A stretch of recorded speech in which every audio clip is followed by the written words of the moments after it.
На импровизирания събор около Горублене днес на обед се събраха над 50 мотористи. В стройна колона те потеглиха към мястото за среща с децата от дома в село Доганово. Тук вече организацията малко се пообърка.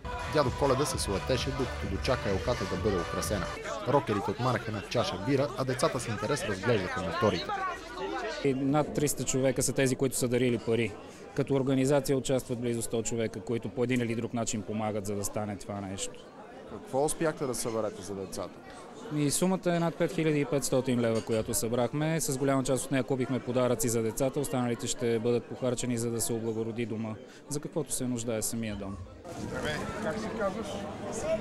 Асен, на колко си? Браво! Какво ти донесе дядо Коледа? Подаръци, други неща. Ти слуша ли през годината? Да. Какво си пожелаваш за новата година? Да бъда здрава, щастлива и всички мечти да ми се сбъднат. Организацията не е лесна, но удовлетворението е невероятно. Това, което ще отправя като съвет към хората, да намерят време просто да посещават такива деца. Събота, неделя, качва се в колата и отива сам с приятели или без значение. Те се нуждаят от приятели. Празненството продължи с изпълнение на 3 рокерски банди, докато децата отговаряха с приказки и стихотворения, научени през годината. Все така върви усмихнат, без почивка, без да спре и не чака да утихнат ледените ветрове.